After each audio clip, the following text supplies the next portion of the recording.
Fakta baru, para peneliti mengkonfirmasi penemuan fosil hobbit telah ada di Pulau Flores, Indonesia 700.000 tahun yang lalu. Bahkan fosil yang ditemukan lebih kecil dari fosil Homo floresiensis yang pernah ditemukan sekitar 20 tahun lalu tak jauh dari lokasi penemuannya.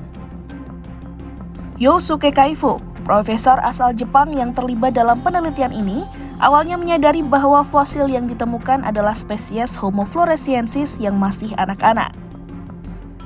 Namun para peneliti memastikan kembali dan menemukan bahwa fosil itu adalah fosil dewasa. あまりに小さいので、普通だったら子供なんですよ。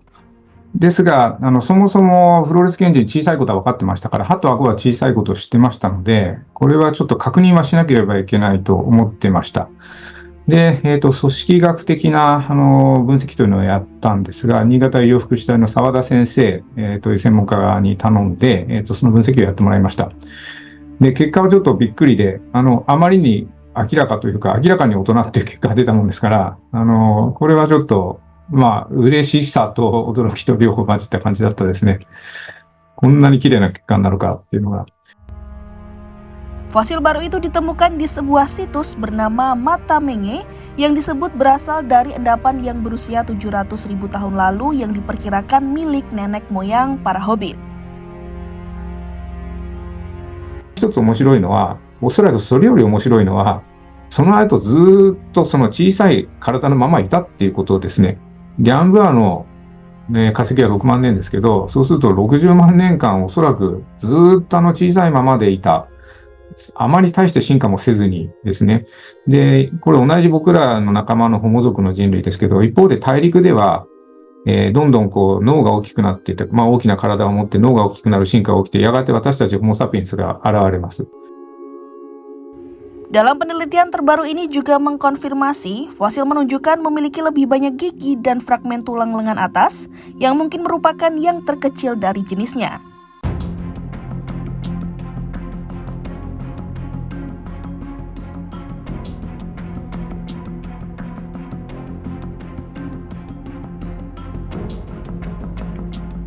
"20 tahun silam, tepatnya di tahun 2004, fosil manusia purba Homo floresiensis pertama kali ditemukan oleh Peter Brown dan Mike G. Morwood bersama dengan tim dari Pusat Penelitian Arkeologi Nasional di Gua Liang Bua di Flores. Karena ukurannya yang kecil dari manusia pada umumnya, Homo floresiensis juga sering mendapat julukan sebagai hobbit dari Liang Bua. Mereka juga diprediksi hidup di Kepulauan Flores bersama dengan gajah-gajah kerdil dan kadal-kadal raksasa atau komodo.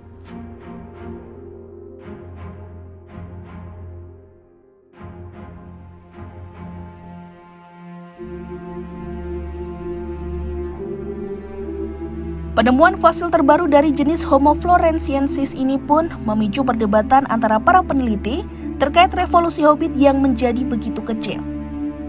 Beberapa ahli menyebut penelitian terbaru ini menjadi bukti bahwa banyak makhluk hidup akan menyesuaikan diri sesuai dengan habitatnya. Sementara peneliti lain menyebut penemuan tersebut bukanlah spesies baru, namun merupakan nenek moyang orang-orang Flores yang menderita penyakit mikrosefali, yakni bertengkorak dan berotak kecil. Di mana penyakit tersebut saat ini juga masih ditemukan pada beberapa penduduk di sekitar Gua Liang Bua.